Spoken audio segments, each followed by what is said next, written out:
Saludos desde Bogotá, Colombia. Saludados.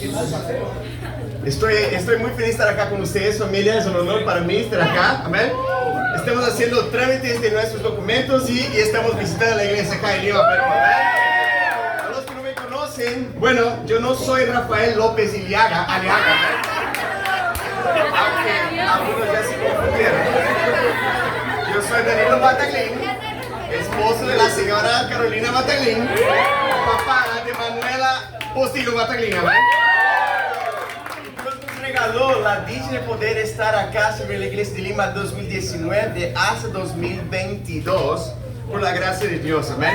Gracias, Guadalupe y Carlos, por permitir predicar la palabra de Dios para nosotros el día de hoy, amén. Si tú nos visitas, somos una iglesia que queremos poner en práctica eso acá, hermanos.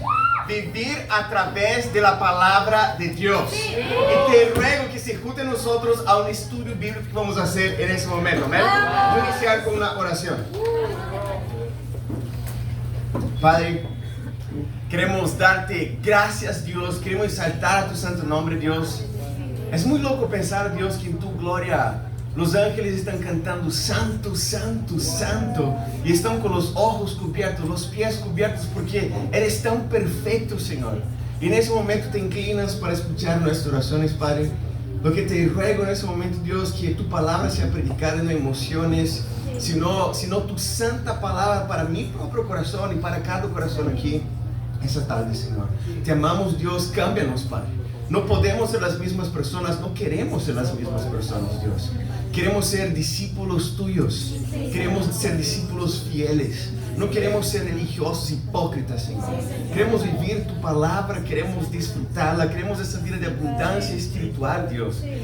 Queremos poder ser luz a este mundo, Padre. Queremos ser sal de tierra, Dios. Pero por eso, por favor, cámbianos por dentro, Padre. Padre, gracias por tu palabra que nos guía y habla con nosotros esta tarde, Dios. Y oramos en tu nombre, Santo Jesús. Amén. Amén, hermanos. Bueno, Waldir me dijo que tengo... Y hermanos, yo voy a sacar esto porque está muy calor. Amén.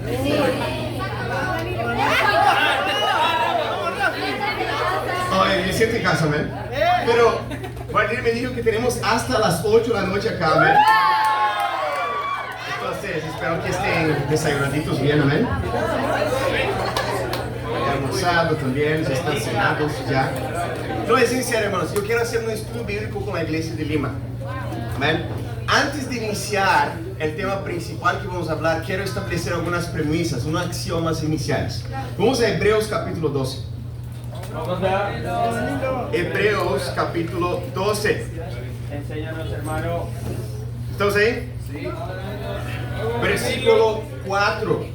Dilo. Contigo, bro. Estamos ahí. Estamos. Somos. Acá, versículo 4 dice así: en la lucha que ustedes libran contra el pecado, todavía no han tenido que resistir hasta derramar su sangre. Este pues está difícil, la vida del discípulo. Puede ser, pero está sangrando. No, entonces, no es tan así, ¿no? Y ya han olvidado completamente las palabras de aliento que como a hijos se les dirigen. Cuando tú piensas en palabras de aliento, ¿qué viene a la mente? Hermana, tú eres increíble, hermano, tú puedes. ¿Quieres escuchar las palabras de aliento de Dios? Mira las palabras de aliento de Dios. Hijo mío, no tomes a la ligera la disciplina del Señor, ni te desanimes cuando te reprenda, porque el Señor disciplina ¿a quiénes? A los que ama, y azota a todo el que recibe como hijo. Wow. Lo que soportan para su disciplina, pues Dios los está tratando como a hijos.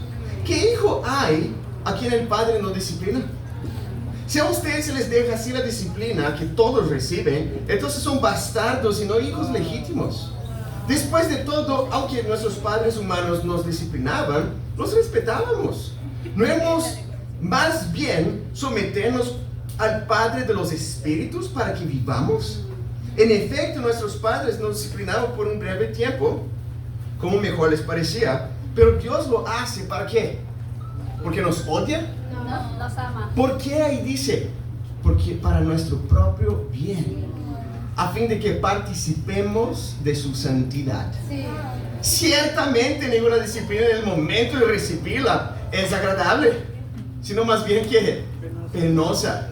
Sin embargo, después, ahí que está, produce una cosecha de justicia y paz para quienes han sido, ¿qué está escrito en tu Biblia? Entrenados por ella. Por lo tanto, renueven las fuerzas de sus manos cansadas y de sus rodillas debilitadas. Hay sendas derechas para sus pies, para que la pierna coja, hay unas piernas cojas de vez en cuando, no se desloque, sino que se sane, ¿vale? Yo amo esa escritura, hermanos. Hay varios aspectos importantes de esa escritura. ¿Por qué Dios permite las pruebas, la disciplina del Señor? Porque te odia, quiere ser y disfruta de tu vida ser más difícil. Ahora que tengo Manuela, yo entiendo, ella tiene 1 año y 1 mes. Ella no entiende muchas cosas, pero yo entiendo que es mi responsabilidad disciplinarla, guiarla, enseñarla, ayudarla a ser un ser viviente en la sociedad y eventualmente ser una discípula, amén. Pero, ¿qué pasa si todo que ella me pide, yo la doy? Si llora, yo la doy. Y si cae en el piso, yo la doy, porque quiere. Muchas veces nosotros queremos que Dios nos trate así. Queremos que todo sea fácil, que Dios abra el camino, que todo sea suave, que ahora soy discípulo, todos van a tirar perlas para mí, van a tirar flores para mí, y mi vida va a ser increíble, y nadie va a caer de la fe, y todos se van a bautizar. Y si estamos pensando así, estamos creando una versión de cristianismo que no sé de dónde sacaste eso. Porque el Dios de la Biblia no te promete un cristianismo Disney. Un cristianismo en que todo es ternura y todos vivieron felices para siempre. Jesús, si igualamos sufrimiento con algo está pasando mal, no podemos ver a Jesús como el Cristo. Porque ¿quién más sufrió injustamente de todos? ¿Quién por más pasó de todos por situaciones difíciles y pruebas? Fue Jesús. Tenemos que bautizar nuestra manera de pensar. De que si hay un día difícil, si hay una semana difícil, algo estamos haciendo algo mal quizás. Quizás si todo está fácil, están haciendo algo mal. Dios va a permitir pruebas en nuestra vida, hermanos, para probar y para entrenar, formar Jesús en mi corazón y en tu corazón también. Como fue anunciado acá, como movimiento de iglesias, queremos no solo admirar lo que Jesús dijo en Mateo 28, sino de hecho obedecerlo porque fue un mandato, fue una comisión de parte de Jesús. Pero para conquistar, pensando, toda Colombia, en nuestro caso aquí, todo Perú, yo tengo que entender algo. Eso no va a pasar con pensamientos positivos.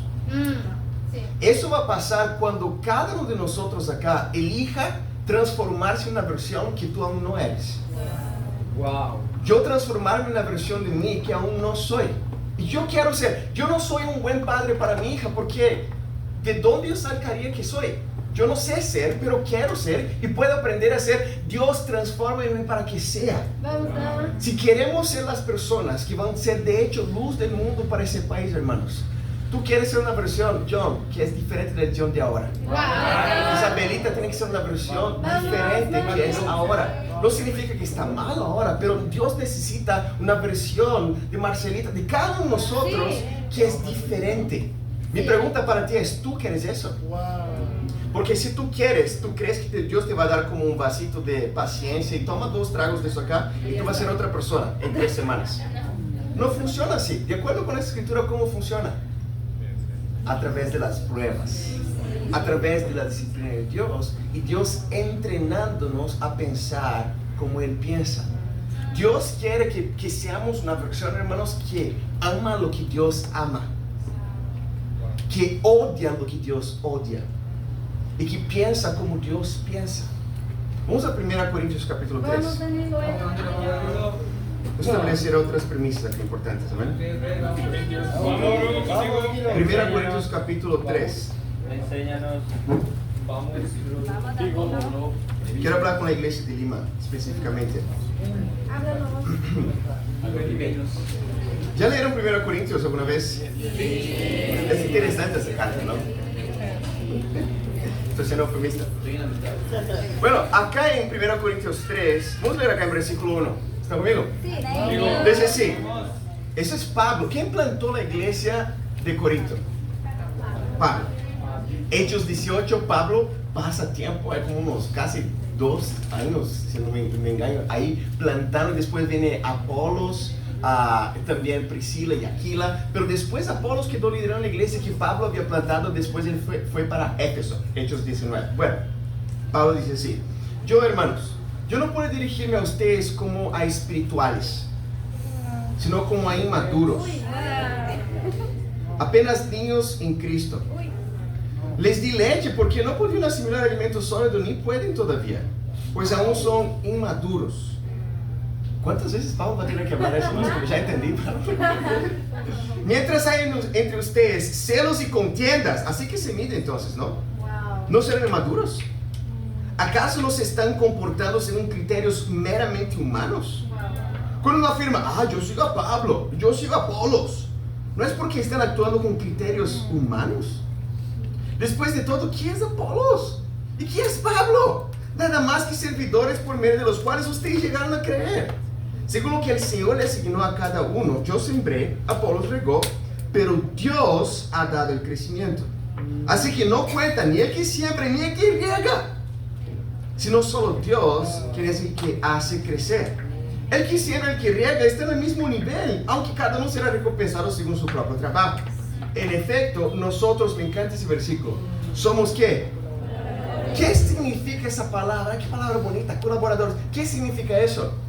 Co, de coexistencia, co, de hacer juntos, laboradores, no disfrutadores, no porristas, co, trabajadores del reino de Dios. Si estamos aquí en el reino de Dios, Dios nos llama a ser ¿qué? Colaboradores del reino de Dios. Y ustedes son el cultivo de Dios, que son el edificio de Dios. Según la gracia que Dios me ha dado, yo como maestro constructor eché los cimientos y otro construí sobre ellos. Pero cada uno tenga cuidado de cómo construir. Porque nadie puede poner un fundamento diferente del que ya está puesto, que es Jesucristo. Si alguien construye sobre ese fundamento, ya sea con oro, plata y piedras preciosas, o con madera, heno y paja, su obra se mostrará tal cual es, pues el día del juicio la dejará al descubierto. El fuego la dará a conocer y pondrá a prueba la calidad del trabajo de cada uno. Si lo que alguien ha construido permanece, recibirá su recompensa. Pero si su obra es consumida por las llamas, él sufrirá pérdida. Será salvo, pero como quien pasa por el fuego. Hay mucho que podemos sacar de esta escritura también, hermanos. Pablo está mencionando que todos nosotros acá colectivamente estamos construyendo el reino de Dios, es el edificio de Dios, amén. E individualmente estamos construyendo nuestra propia relación con Dios. Entonces hay un aspecto colectivo de la cosa, estamos construyendo el reino de Dios, pero cada uno de nosotros está construyendo su propia relación con Dios. Y hay varias maneras de construir eso, aunque la base sea Jesucristo, y gracias a Dios por eso, la base tiene que ser Jesucristo, de la iglesia la base tiene que ser Jesucristo, pero de la relación de cada uno no tiene que ser, si tu discipulador está bien, tú estás bien, porque ahí tu base no tiene nada que ver con Jesucristo, tiene que ver con alguien. Si las cosas están bien, ahí estoy bien. Tu base no es Jesucristo, tu base va a ser alguien más. Pero aunque nuestra base sea Jesucristo, podemos construir de dos maneras que menciona acá. Podemos construir de algo que nos cuesta bastante, con oro, plata y piedras preciosas. ¿Ustedes tienen como 1 kilo de oro por ahí? Sería muy raro. No solo porque es difícil, no, porque es caro. Simplemente por causa de eso. No, nadie tiene ni 1 kilo de acero por ahí, no, porque no tiene sentido estar caminando con esas cosas.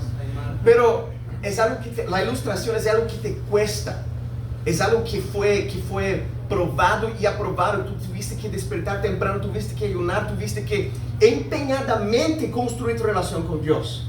Pero también la otra versión en que también es algo, pero es paja, madera y heno.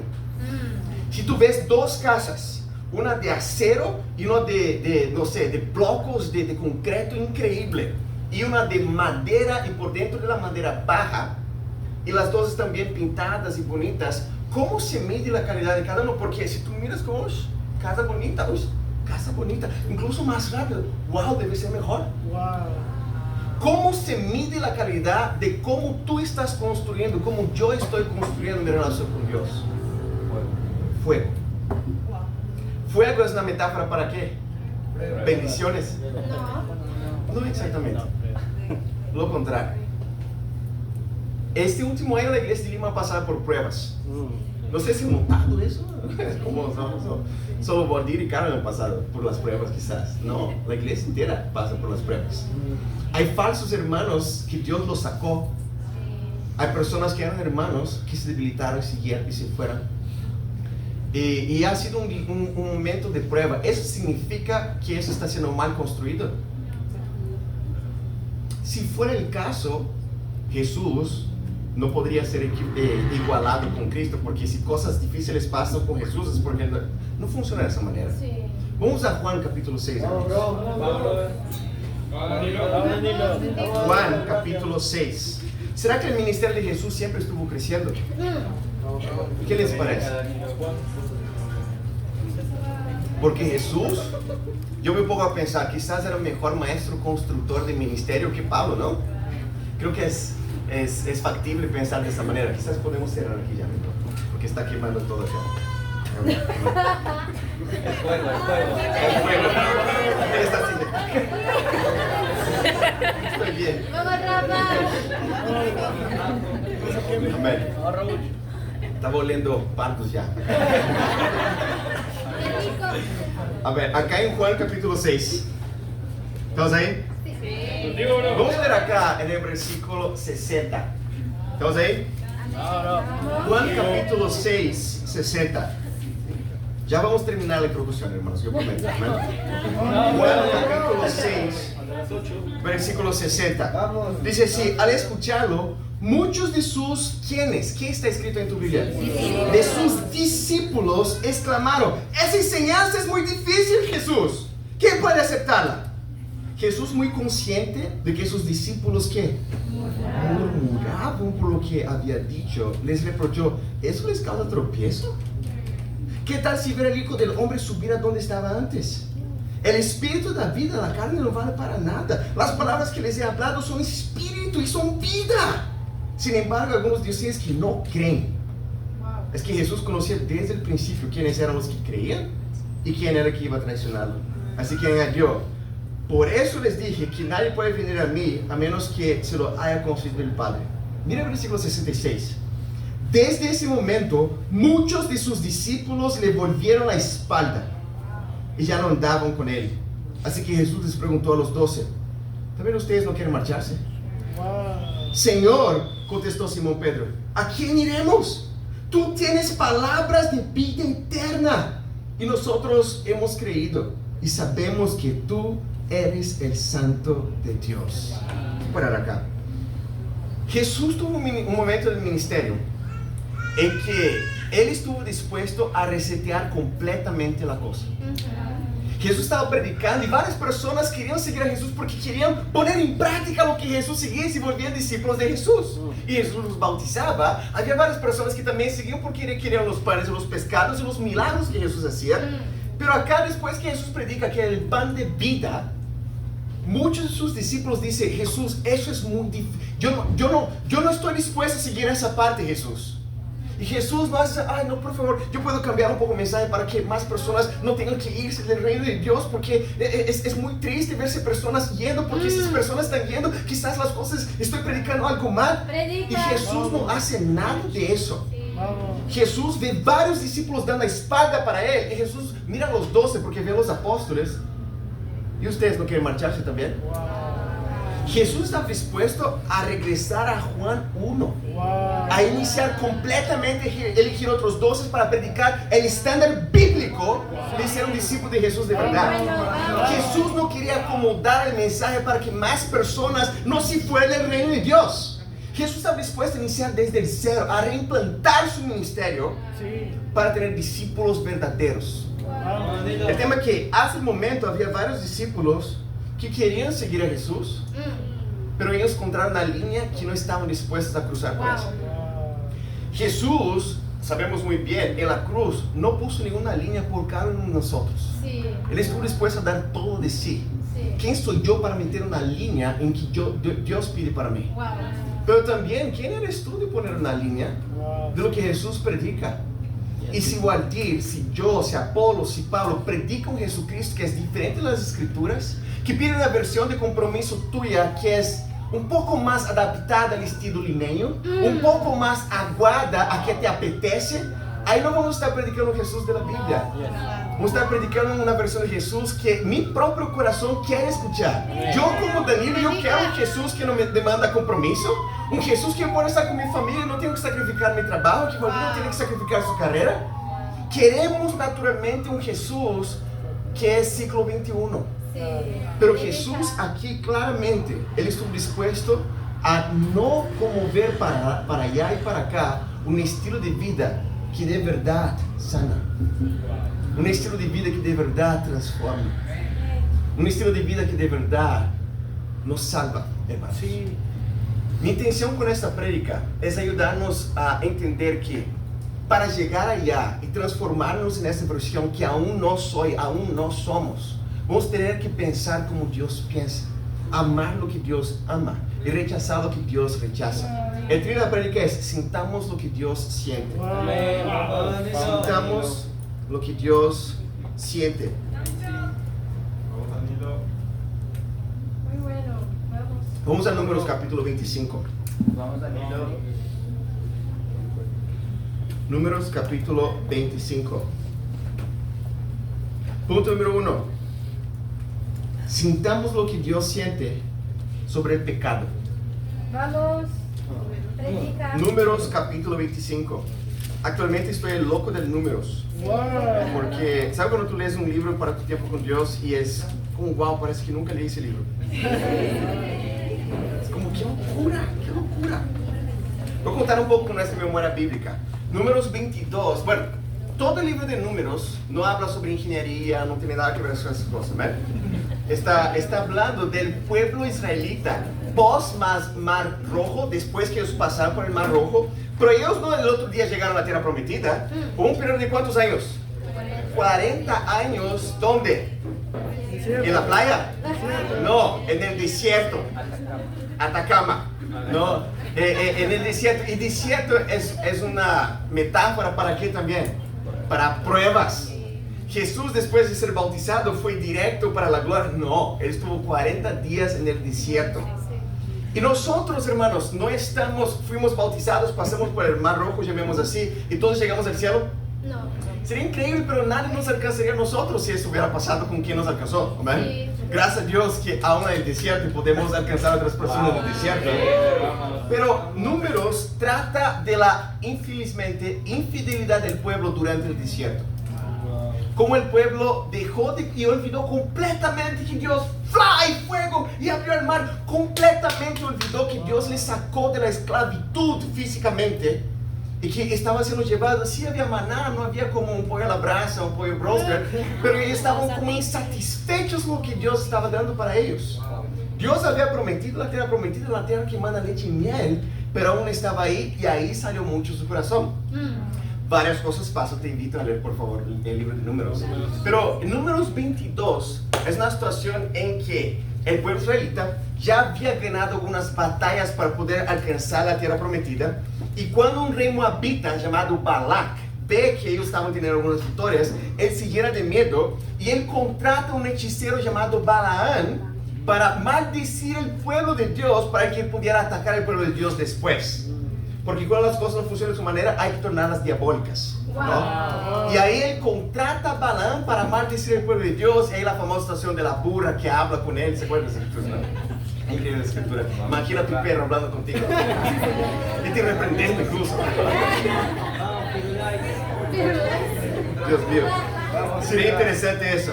Pero el tema es que Balaam quería mucho la plata que fue propuesta para él, para maldecir el pueblo de Dios. Y él abre la boca para maldecir el pueblo de Dios y solo salen ¿qué?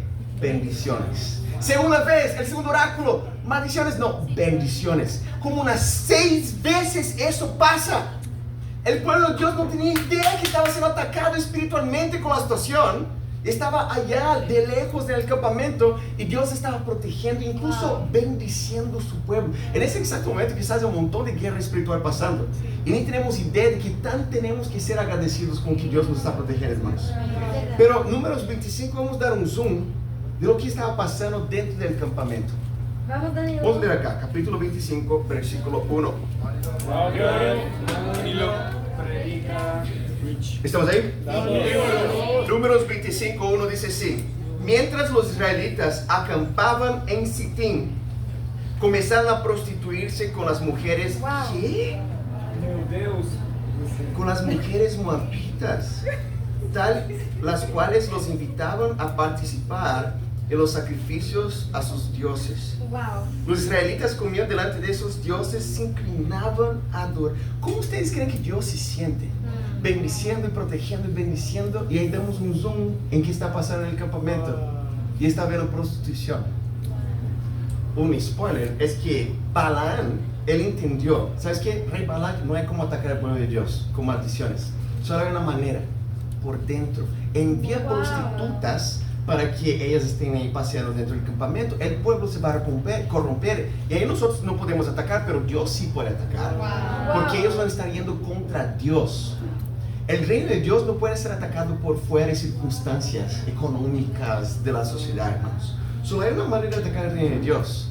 Con el pueblo se prostituye y se corrompe, y Dios es un Dios celoso. Muy fuerte. ¿Qué pasa? Vamos a leer de nuevo, versículo 4. Dice 3: esto los llevó a unirse al culto de Baal Peor. Por tanto, la ira del Señor se incendió contra ellos, y eso sí destruyeron. Es la ira del Señor. Versículo 4: entonces el Señor le dijo a Moisés: toma a todos los jefes del pueblo y ahórcalos en mi presencia a plena luz del día, para que el furor de mi ira se aparte de Israel. Moisés les ordenó a los jueces de Israel: maten a los hombres bajo su mando, que se hayan unido al culto de Baal Peor. Imagina estar en los zapatos de esos hombres. Son sus hermanos, son sus parientes, pero tú eres el líder de Dios. Tú vas a obedecer lo que Dios dijo, o vas a ser sentimental con la manera que Dios te llama a lidiar con el pecado. Porque sabe que destruir la iglesia después del pecado, no sabe lidiar con el pecado y dar una gracia que no es gracia, es gracia barata de alguien que no quiere ser discípulo más. En esa situación, Moisés llama a los líderes. Es como, a veces podemos pasar por alto, es como, yo no quería estar en esa posición.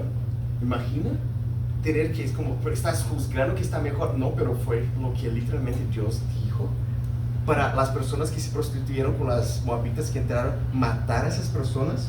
Versículo 6: mientras el pueblo lloraba a la entrada de la tienda de reunión. Hay un desastre, estaba todo el mundo llorando en la situación. Un israelita, mira qué absurdo, que vamos a leer acá en versículo 6, trajo a una madianita en presencia de Moisés y toda la comunidad israelita. Tuvo el descaro de presentársela a su familia. Es como, yo tengo una buena noticia. ¿Cuál es tu buena noticia? Esa es mi novia, la madianita, que Dios nos manda a no prostituirnos con ellos. ¿No? Y todo estaba como, ¿qué está pasando aquí? Ya había matado un montón de líderes porque Dios había mandado matar a esas personas, y este, qué absurdo que está pasando acá. Versículo 7: de eso se dio cuenta el sacerdote Finés, que era hijo de Eleazar y nieto del sacerdote Aarón. Finés abandonó la asamblea y lanza en la mano. Imaginen la escena. Siguió el hombre, entró en su tienda y ¡fla! Atravesó al israelita y a la mujer. Solo hay una manera de hacer eso con una lanzada nomás. Ellos estaban en el acto del pecado y los mató a los dos. De este modo cesó la mortandad que se había desatado contra los israelitas. Con todos los que murieran a causa de la plaga, fueron 24,000. El Señor dijo a Moisés: Finés, hijo de Eleazar y nieto de Aarón, ha hecho que mi ira se aparte de los israelitas, pues ha actuado con el mismo celo que yo habría tenido por mi honor. Por eso no destruí a los israelitas con el furor de mi celo. Versículo 14: el hombre que fue atravesado junto con la madianita se llamaba Zimri, hijo de Salú, y era jefe de una familia de la tribu de Simeón. Versículo 16: el Señor dijo a Moisés: ataca a los madianitas y mátalos, porque ellos también los atacarán a ustedes con las artimañas, pues Baal Peor los sedujeron, como en el caso de Cosbi, la hija de Jerremanita. Que pase después. ¿Qué Dios dice para Moisés acá? Finés, él sintió la misma indignación que yo sentiría si yo estuviera físicamente con ustedes. ¿Quién era Finés? ¿Quién es Finés? Porque hablamos bastante de Pablo, de Moisés, de Abraham. ¿Quién es Finés? Él era nieto de Aarón, como dice ahí. Él sería sacerdote después, pero él era nieto del sacerdote. El tema es que no habíamos escuchado de Finés hasta el momento. Pero ¿quién mandó Finés a hacer eso? Nadie. ¿Por qué él hizo eso? Porque él sentía lo que Dios sentía sobre el pecado. Pregunta: ¿sentimos lo que Dios siente sobre el pecado? No es una invitación para matar a las personas. Amén. Yo quiero ser entendido acá. Amén. Pero ¿qué significa eso en la práctica? Pecado no es pecado solo porque es pecado en la Biblia, hermanos. Pecado no es pecado solo porque está escrito que es pecado. Pecado destruye. Pecado engaña. Tomar un ejemplo. Piensa en inmoralidad sexual. Uno de los pecados nomás. Podríamos hablar de mentiras, sobre asesinato. Vamos a hablar solo de inmoralidad sexual. ¿Cuántas familias en Lima están destrozadas por causa de infidelidad? Wow. ¿Cuántos hijos crecen sin sus padres por causa de inmoralidad sexual? ¿Cuántos problemas económicos, de violencia, paz y asesinatos, incluso solo por causa de pecado sexual? Pecado no es pecado solo porque no puede y Dios te está privando de algo. ¿Quieres aventurarte? Aventúrate. Va a haber consecuencias del pecado, pero tenemos que sentir lo que Dios siente sobre el pecado. Incluso, no solo otras personas pecan, incluso nosotros mismos. Tenemos que empezar a ver, por ejemplo, pureza como Dios la ve, que es una bendición, y no como, yo tengo que negarme para ser puro. Yo tengo que parar de ver de esa manera. Yo tengo que ver qué dicha vivir una vida en pureza, en que no estoy más esclavo de estar pensando en mujeres todo el momento. Qué dicha vivir una vida de integridad, que no estoy copiando, estoy preocupado si me van a agarrar o no. Tenemos que ver las cosas como Dios las ve. Y cuando buscamos ver de esa manera, vamos a actuar encima de eso para restaurar quien quiere ser restaurado y para ayudar quien quiere ser ayudado. Pero también con astucia, no ayudar quien está tratando de manchar el reino de Dios. Porque varias personas quieren ingresar al reino de Dios para estar de novio con alguien y después jalar personas al reino de Dios que no querían en primer lugar ser discípulos. Tenemos que sentir lo que Dios siente sobre el pecado. ¿Quién mandó Finés a hacer eso? Nadie. Pero él sintió lo que Dios sentía sobre el pecado. Pregunta: sobre tu pecado sexual, sobre tu falta de devoción con Dios, sobre tus mentiras, celos, chismes, ¿tú ves eso como Dios lo ve? Eventualmente todos veremos, hermanos. Y quizás será tarde. Pero mi petición es que luchemos para ver cómo Dios ve el pecado. Muy bueno. Finés fue levantado por Dios. Imagina a alguien hablar como, ¿sabes qué? Uy, no. Raúl, Rafael, no sé, Waldir, John. Si yo estuviera físicamente en Lima, yo habría actuado exactamente como él actuó. Wow, vamos Rafa. Eso solo es posible cuando eso nace dentro de nuestro propio corazón, hermanos. Cuando estamos conectados con Dios para sentir lo que Dios siente. Punto número 2. Vamos a Nehemías. Muy bueno. Nehemías capítulo 1. Vamos. Muy bueno.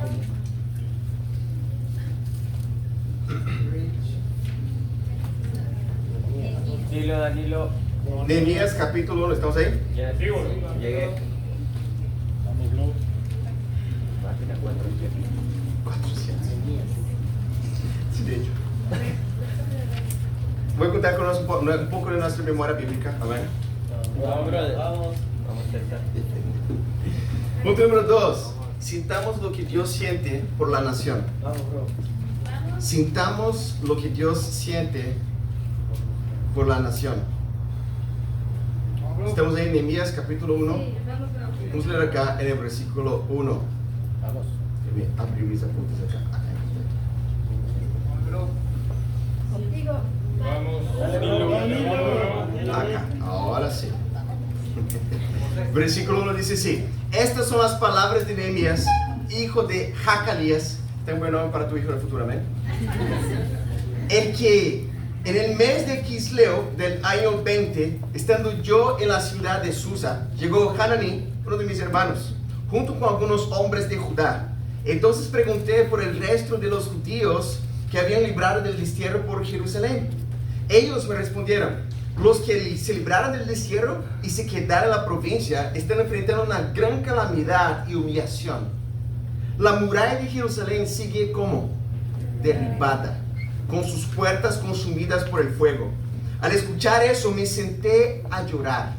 Hice duelo por algunos días, ayuné y oré al Dios del cielo. Le dije: Señor, Dios del cielo, grande y temible, que cumples con el pacto y eres fiel con lo que te ama y obedece tus mandamientos.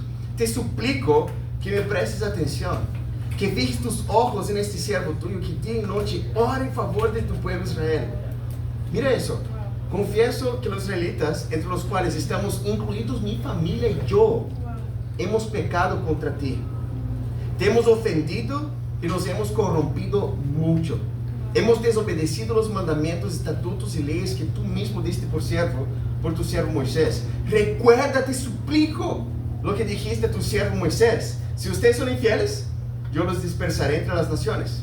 Pero si se vuelven a mí, obedecen y ponen en práctica mis mandamientos, aunque hayan sido llevados al lugar más apartado del mundo, los recogeré y los haré volver a un lugar que escoja como residencia de mi nombre. Ellos son tus siervos y tu pueblo, al cual redimiste con tu gran despliegue de fuerza y poder. Señor, te suplico que escuches nuestra oración, pues somos tus siervos y nos complacemos en honrar tu nombre. Y te pido que a este siervo tuyo le concedas tener éxito y ganarse el favor de este hombre. En aquel tiempo yo era copero del rey. Vamos a escudriñar lo que acabamos de leer acá. ¿Quién era Nehemías? Nehemías era copero del rey persa en este entonces. En la historia del pueblo israelita, después que ellos consiguieron entrar en la tierra prometida, ¿ellos se quedaron fieles para Dios? No, fue toda la época de los jueces que Dios tuvo que levantar otro juez para poder levantar el pueblo, y después el pueblo, que el juez moría, el pueblo se desviaba del Señor. Y es duró siglos hasta que Dios de nuevo levanta al profeta Samuel, que levanta de nuevo la ley de Dios y levanta a Saúl como el rey de ellos. Después es David el rey de ellos, después Salomón. ¿Y los reyes después de Salomón son fieles con Dios? No. Y llega un punto que Dios da un basta. En el año 606 Dios destruye completamente el templo de Dios, simbolizando que ya no estaba más entre ellos. Y como fue profetizado por Jeremías, Jeremías dijo: ustedes van a pagar por la infidelidad de ustedes, y durante 70 años, así como estuvieron esclavizados en Egipto, ustedes estarán esclavizados ahora en Babilonia. Y pasaron 70 años exiliados en Babilonia. Pero la promesa de Jeremías era: después de los 70 años, Dios los restaurará una vez más. Y varias personas regresaron a Jerusalén para reconstruir el templo y reconstruir las murallas del reino de Dios. Y Jeremías pregunta: ¿cómo están las reconstrucciones de las cosas de Dios? ¿Y cómo es la noticia? Terrible. Todo está quemado aún. Todo está destruido. Y Nehemías podría actuar como: wow, esa gente que fue enviada para allá, qué absurdo, toda la plata que fue enviada, Dios levanta a esas personas, ¿no? Y ponerse amargo con quien debería haber hecho el trabajo. La otra opción sería como: amén, voy a orar mucho por ustedes, ¿no? Chao. Y no hacer nada sobre eso, porque su vida era como copero del rey. No tenemos idea qué eso significa, hermanos. Era como uno de los cargos de más confianza del hombre más poderoso en la tierra, quizás en este entonces, el rey de Persia. Persia, nunca sé de verdad. Persia. Este hombre ora, él escucha la noticia y llora de escuchar cómo está. Y él se conmueve de escuchar cómo están las cosas. Pero no solo es: ay, compa, ¿qué pasó? Y sigue su vida. Sino que él pide: Dios, por favor, mañana voy a hablar con el rey, que él me permita yo ir allá a reconstruir.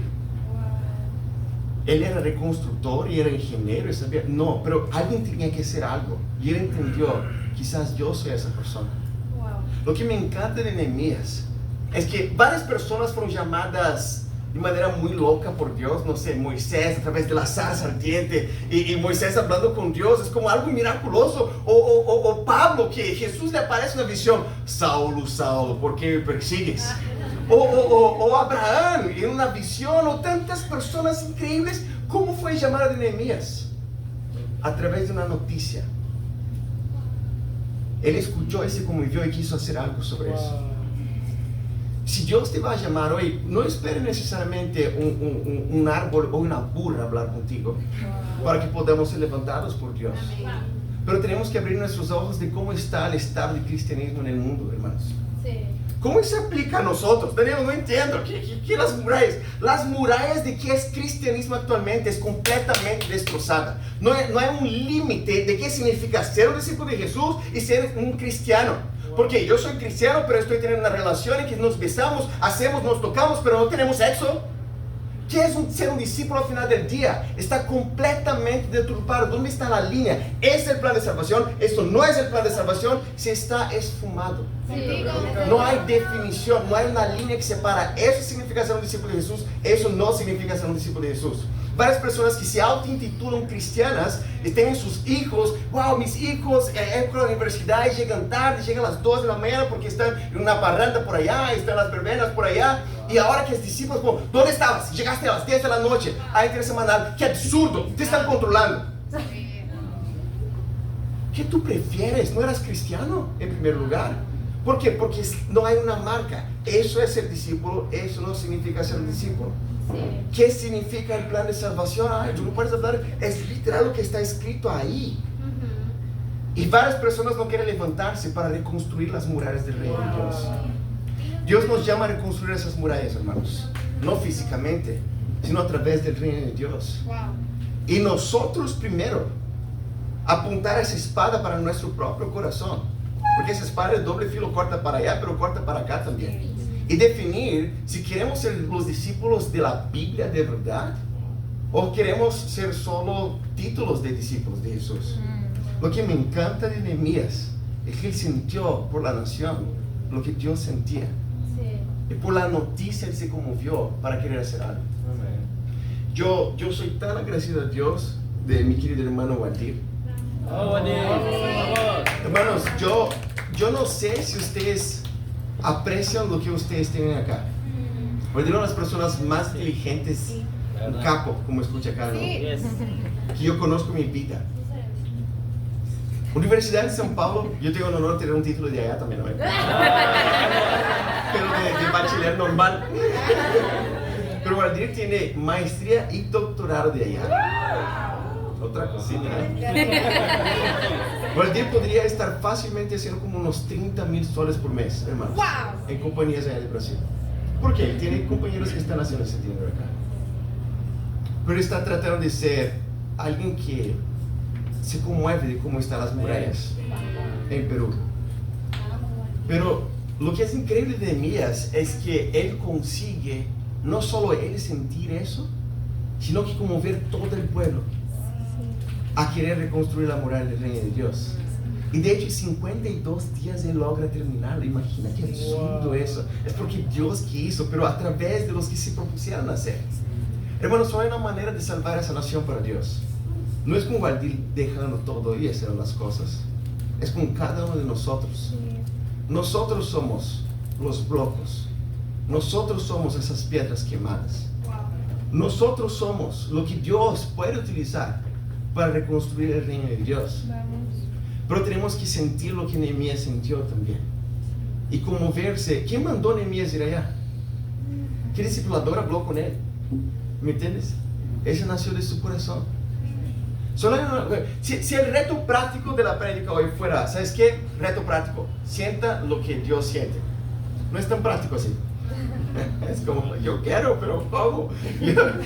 Yo creo que queremos eso, ¿no? Yo creo que estamos motivados para querer eso y ver cómo Dios ve el pecado, ver cómo Dios ve nuestro país. Pero ¿cómo sentir lo que Dios siente? Vamos a Salmo capítulo 18, hermanos. Vamos, Bueno. Vamos, Danilo. Somos. 119, perdón. Ahora ¿Cuál es la primera escritura que nosotros enseñamos a las personas que quieren acercarse a Dios?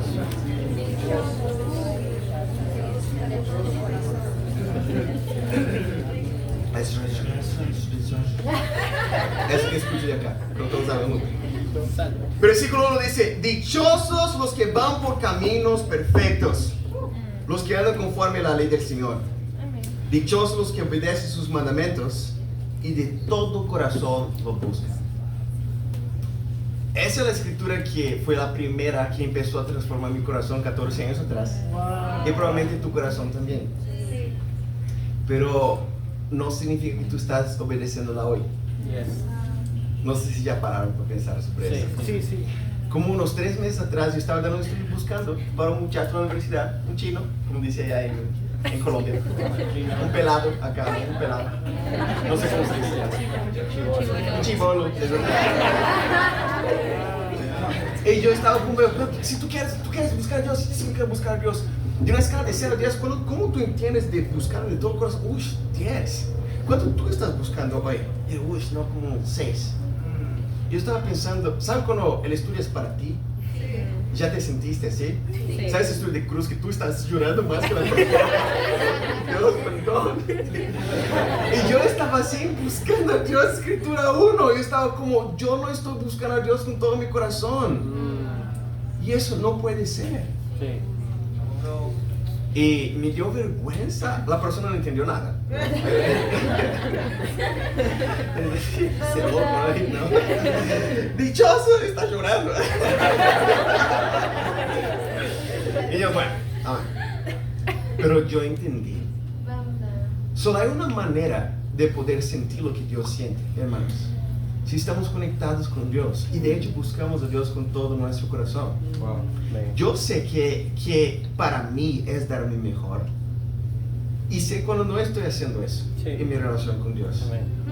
No sé ustedes, es bueno que tengamos algún senso de automedición, de cómo está la cosa, ¿no? Aunque es difícil medir eso.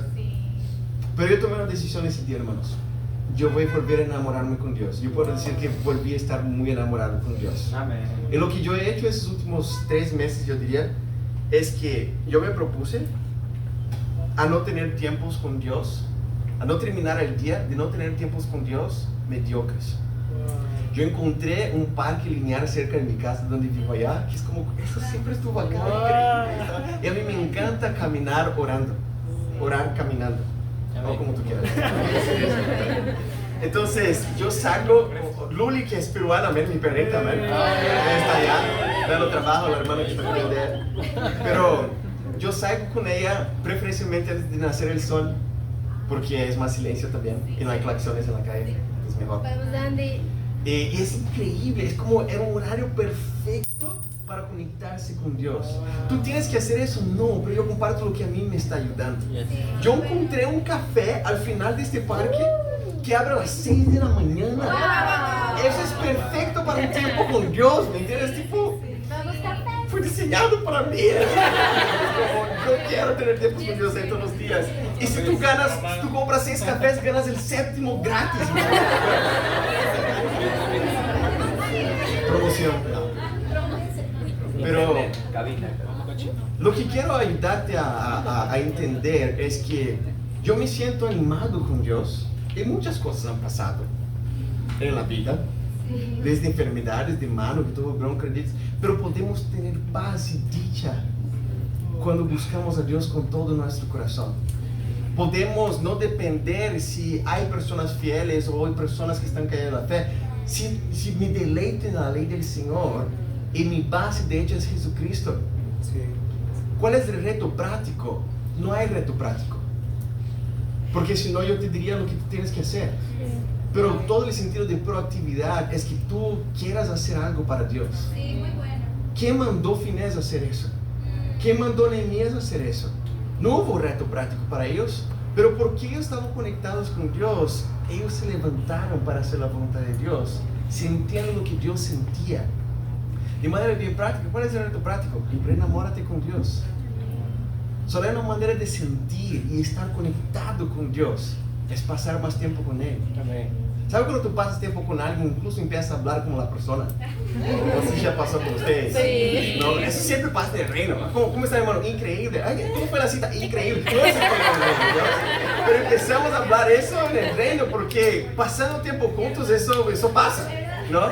Yo estaba hablando con Steven, que es colombiano, que está en Quito actualmente y está hablando así como los quiteños, ¿no?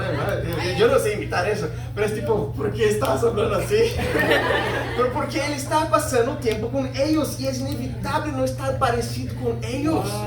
Cuando nosotros nos enamoramos de estar cerca de Dios, vamos a pensar y ver más como Dios ve. Aún habrá nuestra naturaleza pecaminosa, hermanos, pero vamos a ver más como Dios ve para poder conquistar esa ciudad para Dios. Yo estoy seguro, hermanos, que seguro de verdad, no como, positivamente tengo que terminar inspirando. No, yo estoy seguro de algo. Así como Nehemías cobró la fidelidad de Dios, que si ellos se arrepintieran y buscaran a Dios con todo el corazón, Dios los bendeciría. Yo quiero llamar toda la iglesia de Lima a reenamorarse con Dios. Tu vida y lo que pasa y lo que no pasa en tu vida no tiene nada que ver con tu discipulador, no tiene nada que ver con quién está y con quién no está, tiene que ver con tu devoción con Dios. Y esa en realidad es la mejor noticia de todas, porque si no, tú no puedes hacer nada.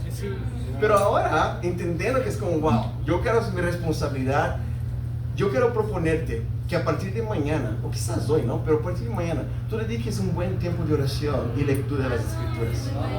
Yo compré un cuaderno nuevo para mí desde entonces. Yo estaba escribiendo en mi computadora, en mis tiempos con Dios.